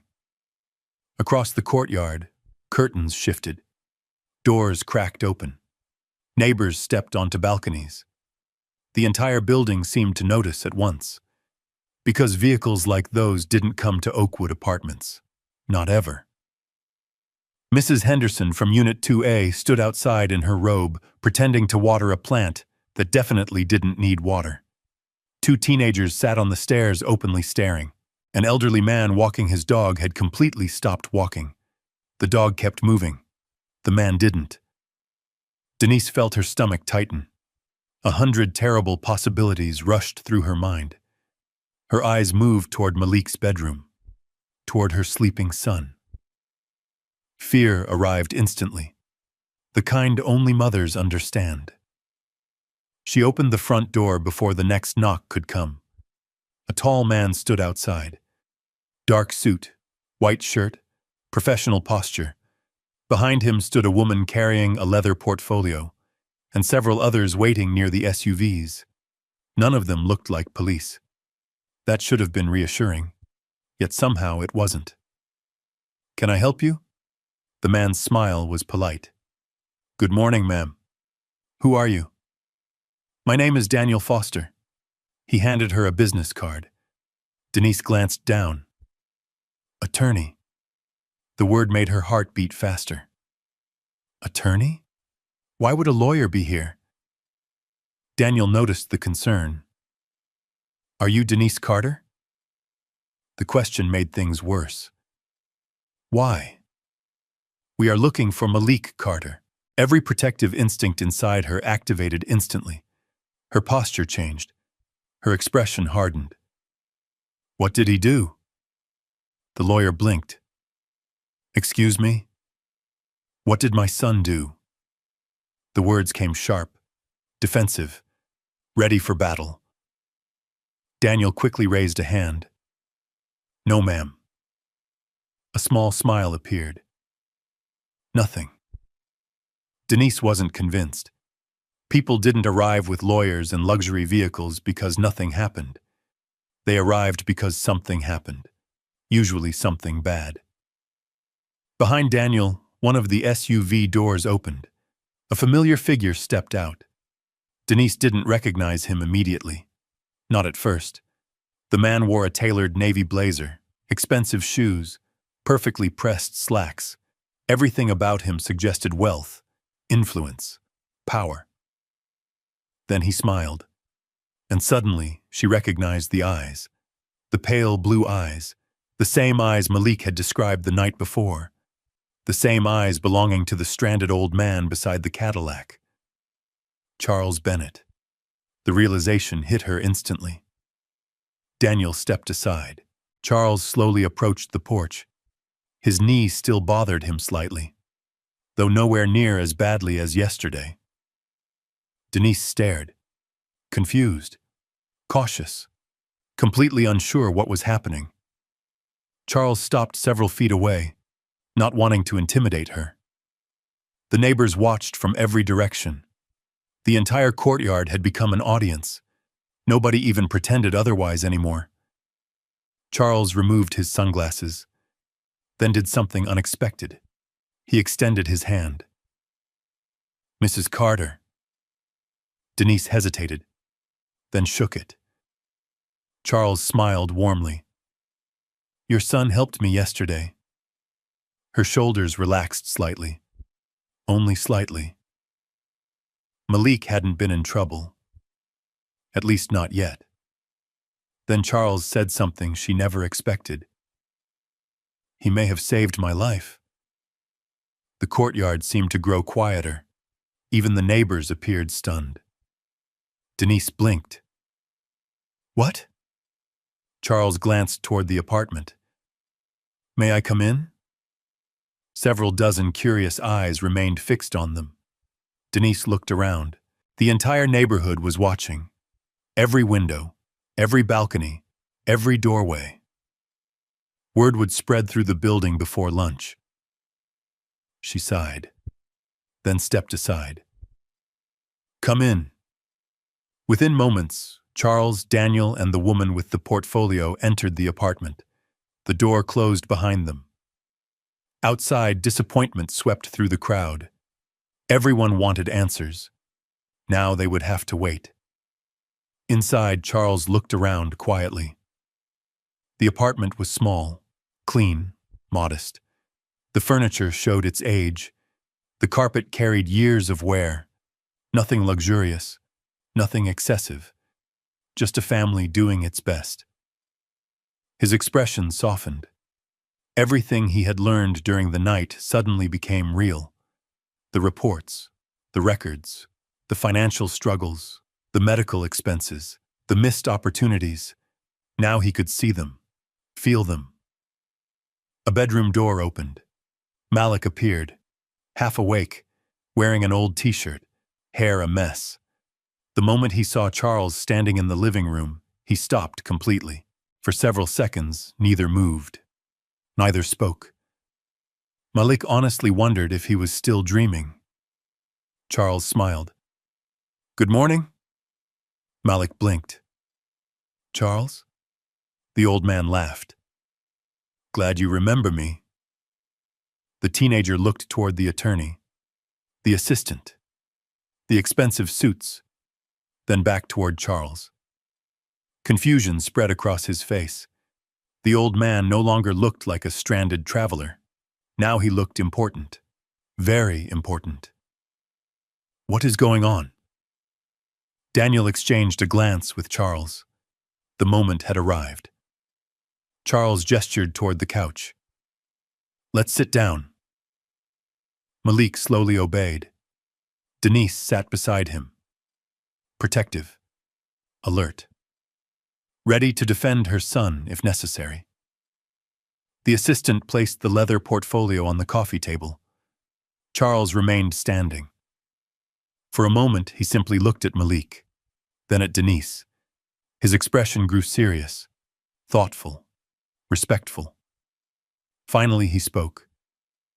Yesterday, your son walked 6 miles in extreme heat to help a stranger. Denise squeezed Malik's hand. Charles continued. He gave away his water. A pause. He spent his own money.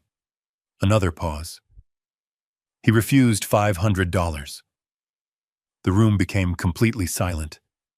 Then Charles smiled and said the sentence that would soon spread through Oakwood apartments like wildfire. Mrs. Carter, your son rescued a billionaire. Malik stared. Denise stared. Neither spoke. Neither moved. Because surely they had heard him wrong. Surely. But Charles Bennett wasn't joking, and what he was about to reveal next would change everything they thought they knew about the old man beside the broken Cadillac. The apartment fell completely silent. Outside, life continued. Children rode bicycles. Neighbors whispered from balconies. Someone started a lawnmower somewhere across the complex. But inside apartment 3B, the world seemed to stop. Malik stared at Charles. A billionaire? Charles smiled slightly. I know how that sounds. No, Malik said honestly. It sounds crazy. That earned a laugh from everyone except Denise. She was still trying to determine whether this entire situation was real. Charles noticed. He didn't blame her.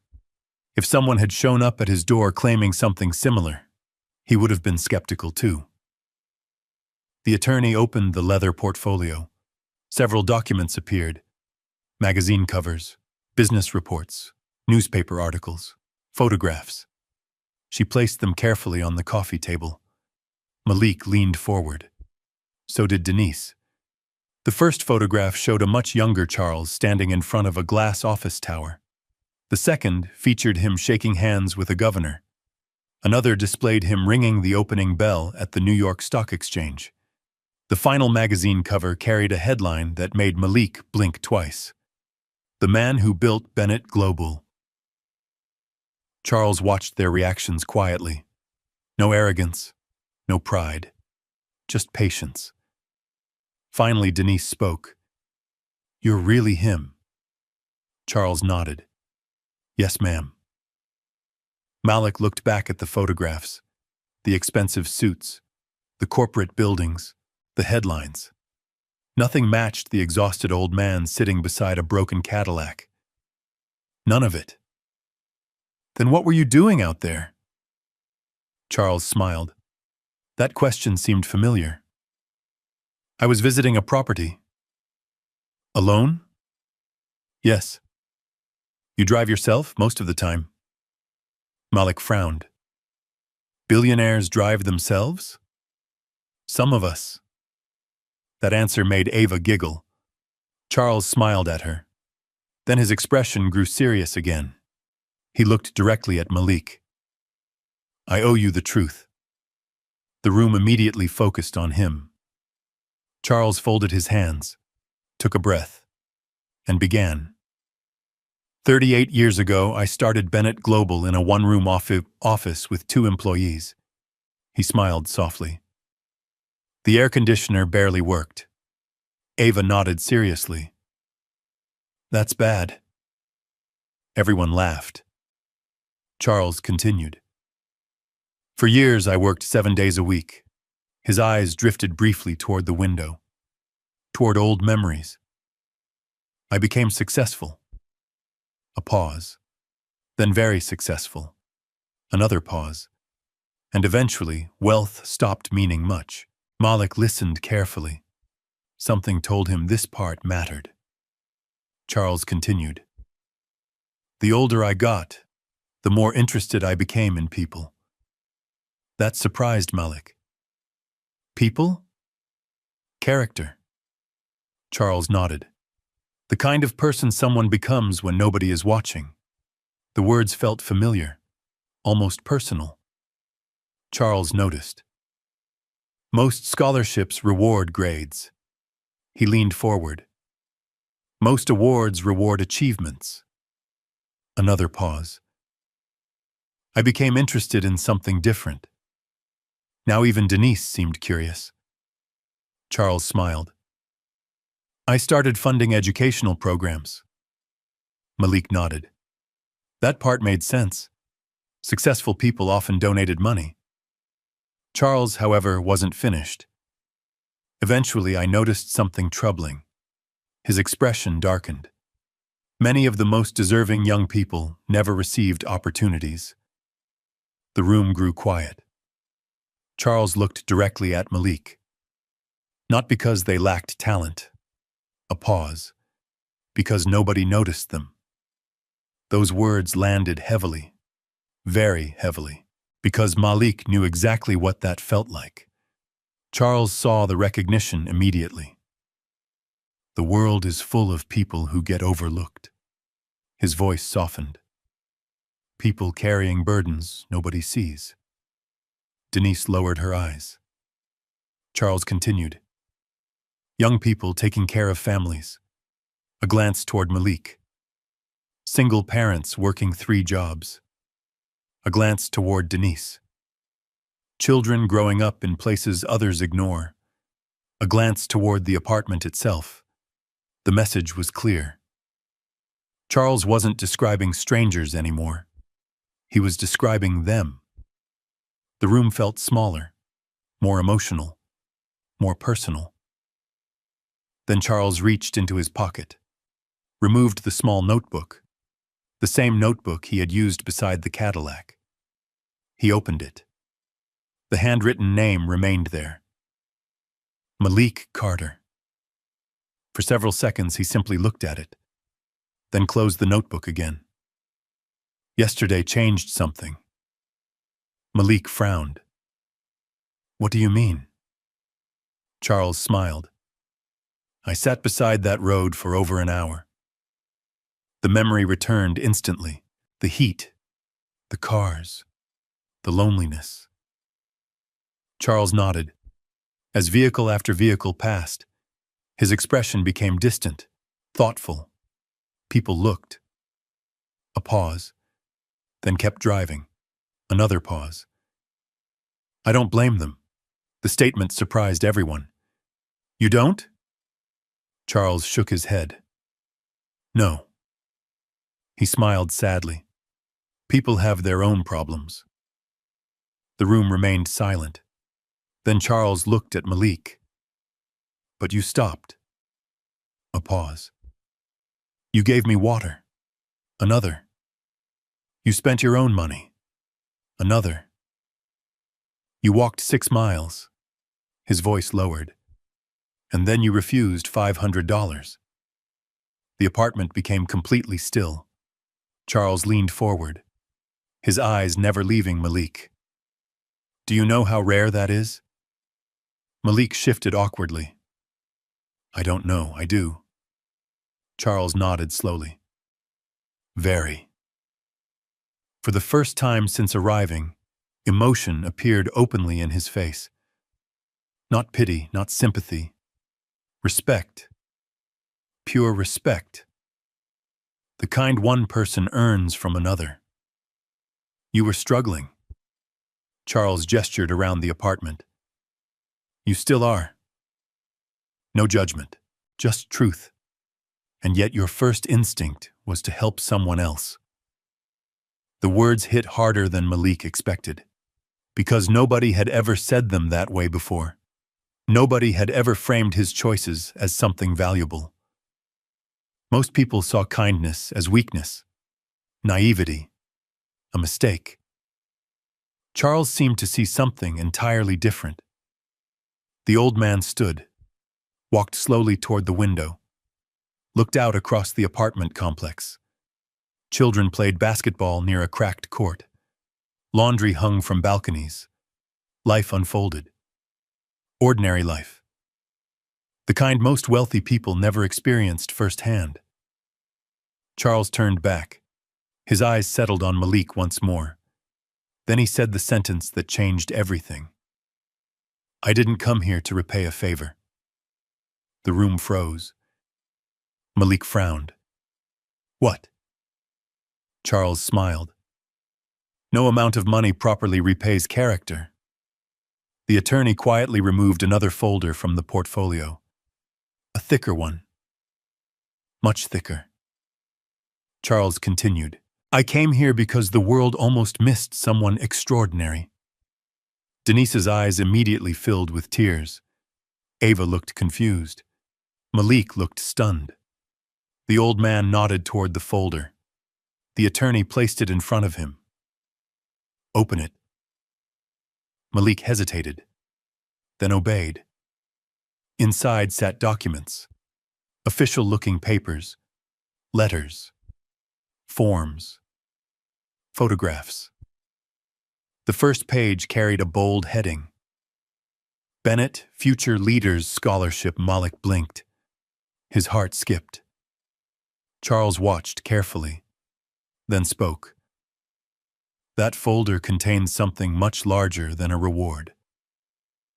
The teenager slowly turned another page, then another. His hands began trembling. Because suddenly he realized the old man hadn't come to thank him. He had come to change his future.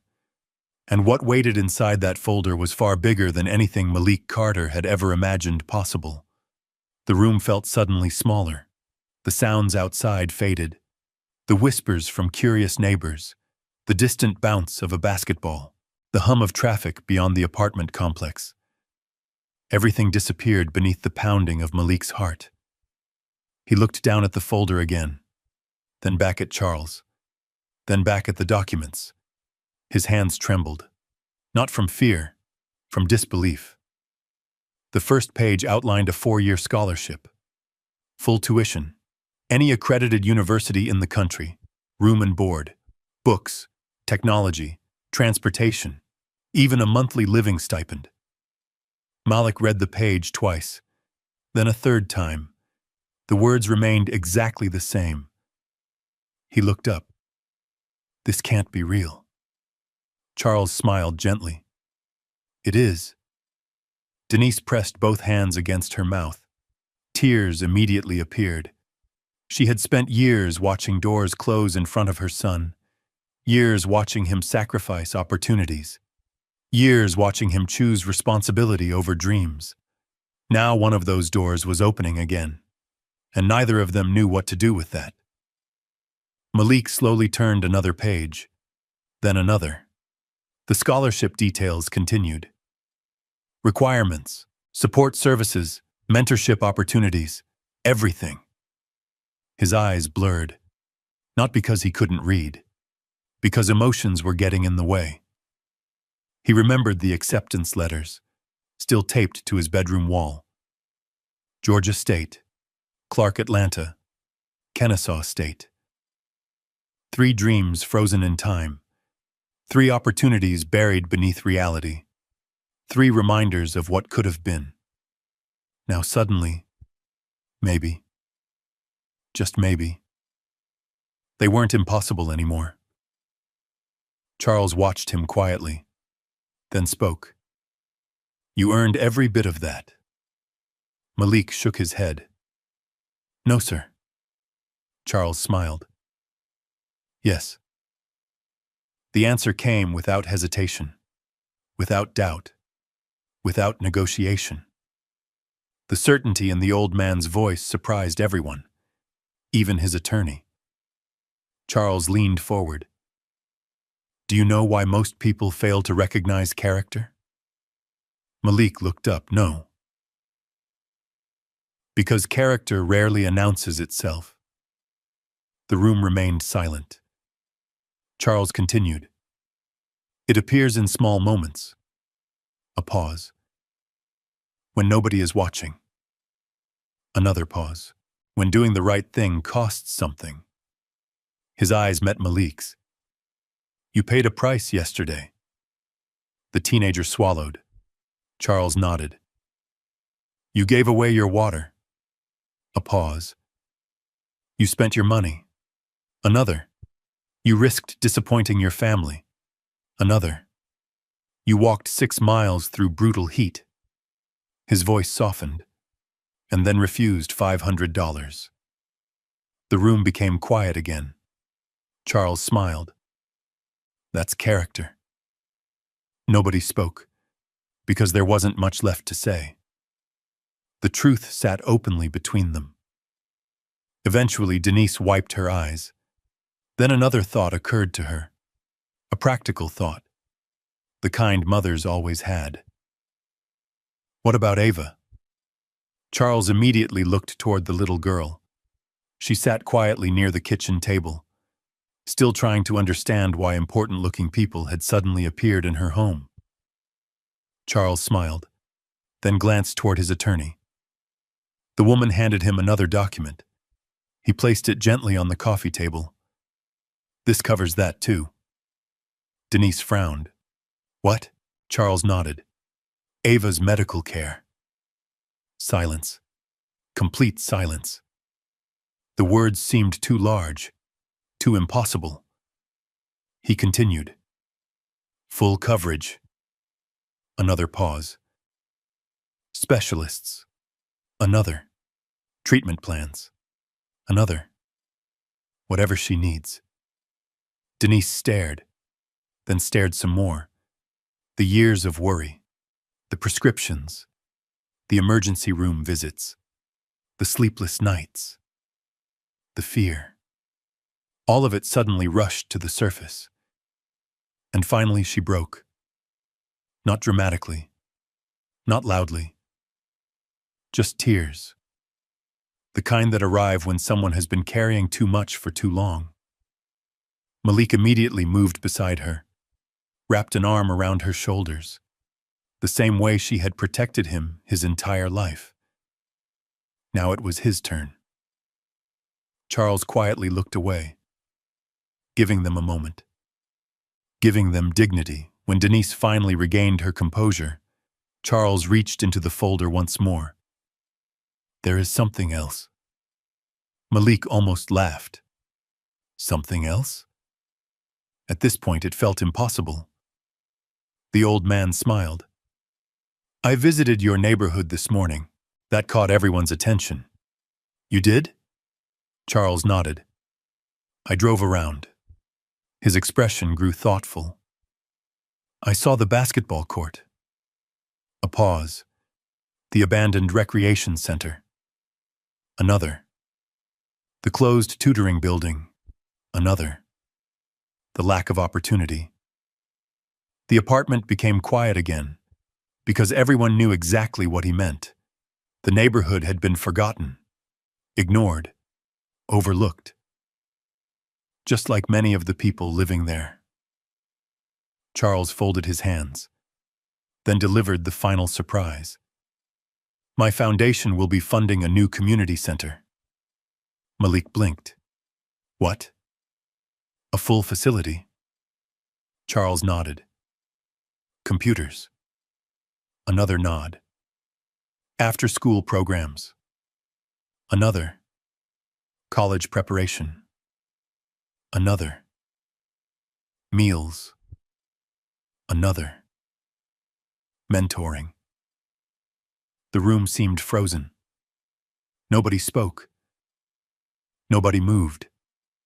Charles smiled. It will be built right here.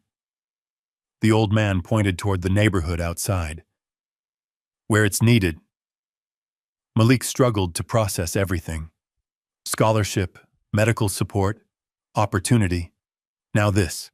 A community center for people like him, for kids growing up exactly as he had. The thought felt overwhelming. Then Charles added one final sentence, the sentence nobody expected, and it will carry your family name. Denise looked confused. What? Charles smiled warmly. The Carter Hope Center. The words landed like thunder. For several seconds, nobody reacted.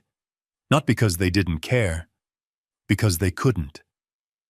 The idea felt too large, too beautiful, too impossible. Charles looked directly at Denise. Young men like Malik don't appear by accident. His voice softened. They are raised. Tears filled Denise's eyes again. Charles nodded toward her. The center should honor the family that taught him who he is. The apartment became completely silent. Even Ava seemed emotional now, though she probably couldn't have explained why. Malik stared at the floor, then at the scholarship, then at his mother, then at Charles. Finally he spoke, his voice barely above a whisper.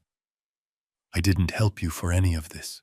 Charles smiled immediately, the biggest smile Malik had seen yet. I know. A pause. That's exactly why you deserve it. The room sat quietly for a long moment. Nobody wanted to break it. Nobody wanted to rush it. Some moments deserved time.